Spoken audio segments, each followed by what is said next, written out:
Hello there, welcome to my front porch and to this episode of Unearth Horticulture. As you can see here, I have lots of green things in this box that I picked out from the greenhouse, and I have lots and lots of empty containers. So I bet you can guess what we're gonna do in this episode, and that is pot up my container garden on my front porch. Let's dig in. You may be thinking, why pot up your front porch when we might have another frost coming our way? I know our last average frost doesn't happen in South Central Kansas till about mid-April, around April 15. But to be honest, Kansas can even throw a frost at us in late April. I don't plant my in-ground garden with warm season vegetables like tomatoes and eggplant and peppers until the first weekend in May. Part of the reason is because I just don't have an opportunity to do it until then. But I love container gardening because it bridges the gap in April when I have that gardener's itch, but I also don't want to risk planting in ground until the soil temperatures warm up and we don't have that risk of frost. Planting in containers allows me to move plants inside overnight if we do have a dip in temperature like we're expecting this weekend. Just like if I were to move plants in for severe weather like hail and wind and whatnot, I also can move in containers if we have a dip in temperature. So that's part of why I love container gardening. It is so flexible. Let's start with my salad bowl planter. I always incorporate greens and edible flowers into a nice edimental arrangement because there is nothing like homegrown greens. I also find planting in a container allows me to keep it in appropriate sunlight to prevent the lettuce from going bitter for as long as possible. If you don't know, lettuce turns bitter in the heat and even goes to flower. So it's important to get your greens planted as soon as humanly possible in the spring. It can take a light frost, but it really hates it when the nights warm up and will turn bitter and go to flower. So to avoid that, I like to start those as soon as possible. I'm honestly feeling a little bit late. Besides lettuce, I also incorporate rainbow chard and kale because these don't change flavor as the season commences. Chard's an excellent spinach substitute, and kale always comes in too big a bag at the grocery store for me to eat by myself. So I like having just a few starts in a container to use at leisure. I also have a ton of nasturtium that I trialed this year in production. I love nasturtium and I'm always seeking for cool new varieties, and it looks like these are getting ready to flower. This is Phoenix. It looks like a phoenix bird. Supposedly that's what it's gonna flower like. I'm excited to see that. And then I also have one called Canary Creeper, and it's got lobed leaves and a very vigorous vining habit. So I ran and got a bamboo stake for this one to make it a little bit more mobile. I was gonna train it up my ironwork here on my front porch, but I realized that if I had to move it in for severe weather, I couldn't if I trained it to part of my house. So this is gonna go in here as well and add some height to this arrangement, whereas this is going to spill. So I have my salad bowl planted up. It's looking so cute. The one thing about container gardening to remember is that these plants are starter plants. They're going to fill out and get so much larger. They're starting at such a small size. So make sure that you don't overplant your containers. I know it's tempting because you want it to look good instantly, but that's part of the fun of gardening is learning patience. Before I water it in, I need to add some slow release fertilizer. I love slow release fertilizer because I'm kind of a lazy grower. Plus I forget when I last fertilized if I use fertilizer in my water. You are more than okay to fertilize in your water every time or every other time, but if you do, I recommend using Osmocote slow release fertilizer. It recommends using 1 capful for every 4 square feet in your garden. I'd say this pot is over 1 square foot, so you're by no means using a whole capful. A little bit of this goes a long way.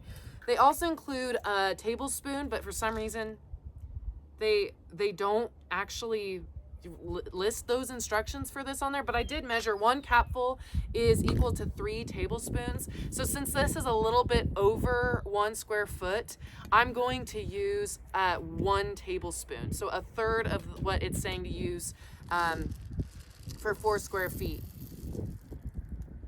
I might undermeasure a little bit so I'm not over fertilizing. Over fertilizing is not a good thing. So I just sprinkle it in evenly across the soil. and then I kind of mix it in to the top 1 inch. And boom, it's fertilized for the next 3 months. I usually add in another dose of fertilizer around late July, August time to give everything another zhuzh. Next, we are going to pot up my Frizzle Sizzle pansies.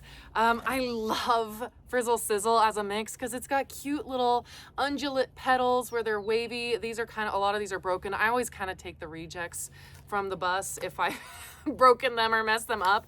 So, but they'll look good in no time, and I know how to make them better, so that's why I take them. I love pansies because they're cool season and they're a way for us to get flower power before May, because plants like marigolds and other bedding flowers don't really get going until the soil warms up and we get really nice warm sunny days. But pansies, they're there to please us early in the season.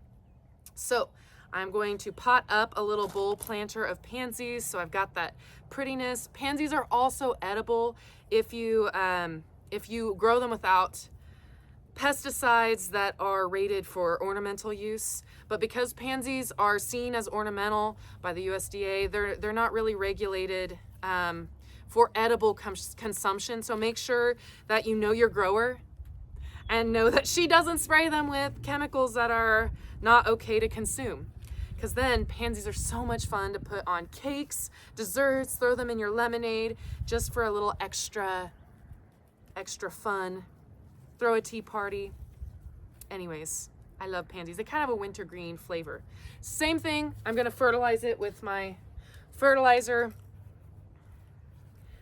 I'm not gonna use a full tablespoon though, because this container is so much smaller and there's fewer plants in it. I'm just gonna use like a teaspoon and a half, probably half that rate. Now I know this is probably not a popular opinion, but I do suggest for the most part removing blooms and pinching or pruning as necessary when planting, so that your plant can really push all of its energy down into establishing those roots. It really makes for healthy plants in the long term. Next up is my eggplant. I potted them up already here. I've got Patio Baby as well as Fairy Tale and Gretel. I also have one called Hansel, and I feel like it's sacrilege to not plant Hansel and Gretel in their pot. I did that in this container last year and they were great, but because Fairy Tale is a new variety, I have to have it for catalog photos for next year. So Hansel got the boot because I did not have room for 4 eggplants on my porch this year. But Fairy Tale has a really beautiful purple and white striped fruit, bicolor fruit, so I'm excited to give that a go. The reason patio eggplants are awesome is because they're typically thornless and bitter free, which that's just a lot easier than the larger eggplant. Plus there's more fruit per plant. And since there is a greater skin to fruit ratio, they don't fall apart when you're pan frying them, cooking with them. So they're really great eggplants if you like eggplant. Let's talk peppers. I have 3 sweet peppers and 1 hot pepper. They're gonna be incorporated into my porch garden this year. These are Fresh Bites peppers. They are a snack pepper, and one is yellow fruiting, one is red fruiting, and one is orange fruiting, and they are what you would think of as the quintessential snack pepper that you get in like the little plastic handled bags at the grocery store. But if you can grow them yourself in a container like this by your front door, why not, right? They're awesome because you can eat them fresh, like on a veg platter, but I also incorporate them into kebabs, on the grill, in stir fries. You can cook them up and make them with a pasta. They're really, really delicious, and sweet peppers are underused in the garden, if you ask me. Then I've got one little potopino jalapeno pepper. This is a dwarf that will do just fine in this size of container. What's so impressive to me about potopino is that at one point last year, the first year I was growing it, it produced 11 peppers at one time on the single plant, and it only gets 12 inches tall. It packs such powerful, it's such a powerful little plant. And it's really nice for someone like me that doesn't eat a ton of jalapenos. I'm using like 2 or 3 in a recipe at a time, but I am not just chowing down on those jalapenos because I'm not necessarily a spice girl. I can take it when appropriate, but excellent little pepper. Let's talk tomatoes. Now, if you know me, you know I'm a tomato girl. I grow them in every shape, form, and fashion. And last year I grew a couple of my patio varieties in this big guy, and I used, let's see, where did I put, oh, right here. I used these cedar stakes to stake the individual vines, and it did not cut it. There was one storm that I just like, oh, they can take this wind, they're mature enough, and it snapped the vine right over. So this year, oh, getting old.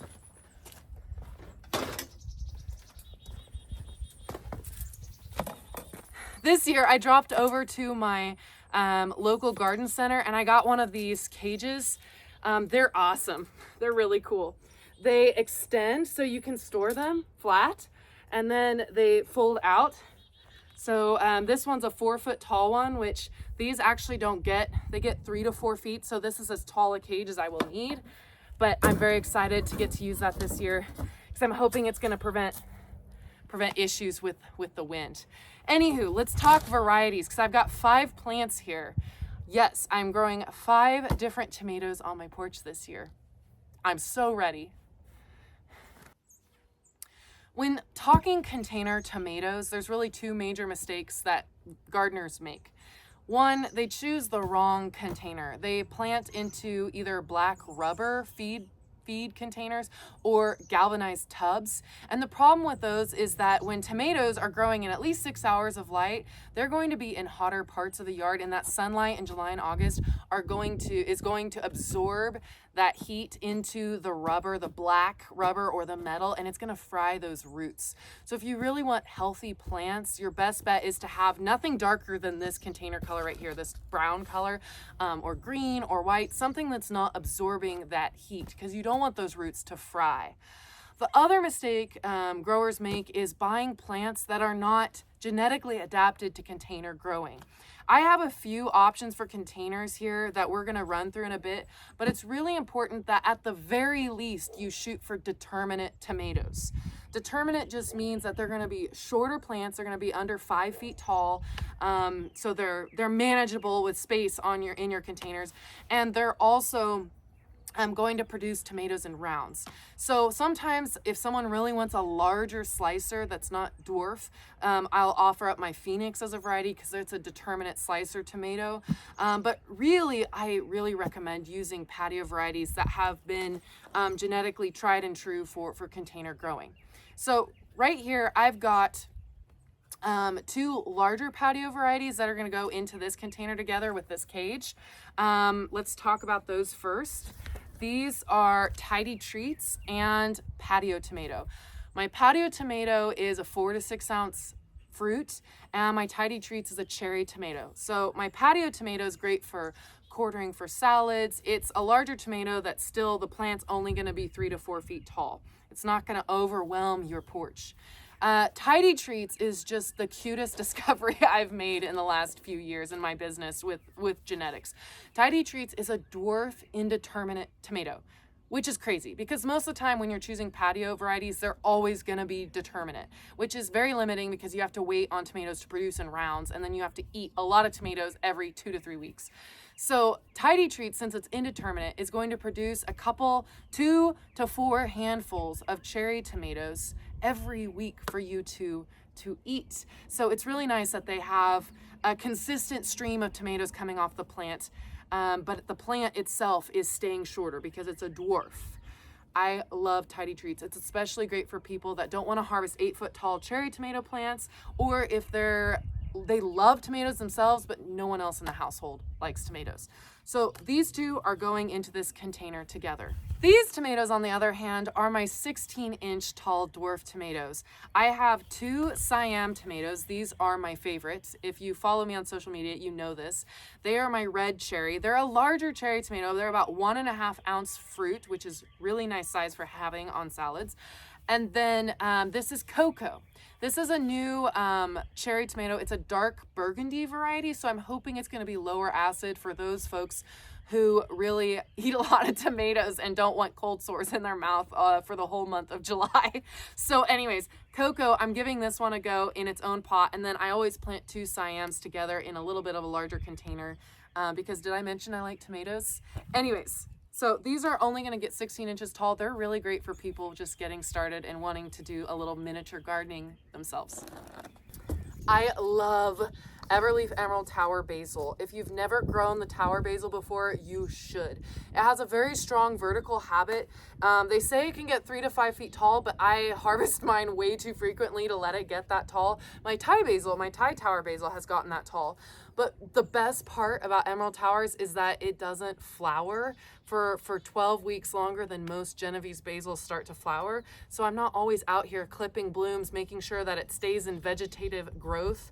I actually started this one indoors to extend its season, and it did get pretty well rooted out into this larger container, but I also got a couple of harvests off of it already, so that's awesome. But it is time to get it moved out of doors into the sunshine and warmth, hopefully soon. Most of my herbs get planted in ground right next to my porch here, but I like to have basil in a container so that I can extend its season and bring it back into my house before our first frost comes around in October. This past year, I had basil growing in my house until mid-January and felt very frivolous about it. So it does work to grow basil in a container and bring it in. So if you're a basil lover like me, definitely worth a go. Aside from my regular basil, I also have an Everleaf lemon basil. It's new to my herb roster this year. I'm very excited for it because last year I grew a basil variety called Lemonette. It had very small leaves and was flowering no matter how much I trimmed those flowers off. It was a lot of work for very little return. So I am excited to give this lemon basil a go. However, I forgot to save a container for it. So I'm gonna have to go dig up a container at my parents' house, steal one, and plant that up later, because this last container I wanted to save for my fern leaf dill. This variety I am so excited. It's also a new herb in my roster. It is a compact dill that's supposed to bolt a month later, similarly to how this basil flowers later in the season. This dill also is supposed to flower later in the season. And if you've grown dill before, it can be frustrating that it, 1, bolts very soon, too soon for you, and 2, gets eaten by caterpillars. So I'm gonna plant a huge swath of fennel and dill and parsley right next to my porch for the caterpillars. And then I am not going to let them touch my container dill because I want to see how this grows out in a container. Stay tuned for more on that. You'll notice that I gave both my basil and dill their own somewhat large containers. There are 2 reasons for that. 1, the plants get really big, and I am expecting them to fill out these containers pretty rapidly once it gets warm. The other reason is that they use water very quickly, and they're in terracotta. So I'm trying to compensate for that by putting more, the more potting mix you have, the more moisture retention you have around the roots. So I'm hoping I'm not gonna have to be watering these twice a day when August hits. I've grown basil in this container last year and it worked really well. So yeah, that's why they're getting their own containers. A lot of people ask me if they can grow herbs together, at least that have similar watering requirements. And yes, that is true. But if you're growing basil and dill, they really need space. So make sure that you are allowing for that, because your basil will tend to overshadow the rest of the herbs in the planter if you put it in with other things. So just food for thought. I almost forgot to mention my scented geraniums. I love them. I know they're not grown for their showy flowers, but they're so leafy. And if you're a foliage lover, like you love houseplants, you understand the allure to pretty leaves, especially where this mint geranium is concerned. I have 3 different scents that I grow every year. I'm still looking for a strawberry scented geranium. So if you know, get cuttings to me somehow if you know of one. Anyways, I love them because they can keep mosquitoes away over the summer, and they can be overwintered really easily. You can tell, actually, these are kind of crispy because these all overwintered with me, and these were my stock plants for the winter. So these are what all of my geraniums were produced from this year. I at least try to overwinter them for 3 years or so and reflush them out. Reflush just means to prune them way back, take cuttings, and then allow them to flush out to regrow new fresh growth. And so I'm just going to keep these in these containers for now. I actually may need to up pot them, at least some of these that are a little bit more root bound, but for now they're just going to transition out onto my porch. They're semi-hardy when they're established, so I'm not going to worry about moving these in and out when we get a slight dip in temperature this weekend. Anyways, you can't forget to include these on your porch. Now all that's left to do is to clean up, to rearrange, to find the right light level on my porch for all these different plants. It is kind of a challenge because this is a north-facing porch, but I do have a south-facing, very small deck. It's just so bright, but I think that's where my cucumber planter is going to go. There's always a little bit of a pot shuffle once we start to see where the sun is hitting as it warms up and what plants are doing well where. Yeah, I said that right. Anyways, but that's the beauty of container gardening. If you have a plant that's not setting fruit in one spot, you can move it into more sunlight if you need to.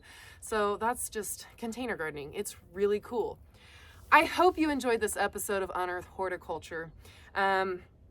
If you are interested in container gardening, make sure you check out my plant guide on my website. I have some tidbits and tricks listed on my care guide for most of my edible plants. And if you're local to the area, make sure that you shop my spring catalog and come check out the plant bus. I am more than happy to help you select plants for your front porch pots. Until next time, you've been watching Unearth Horticulture.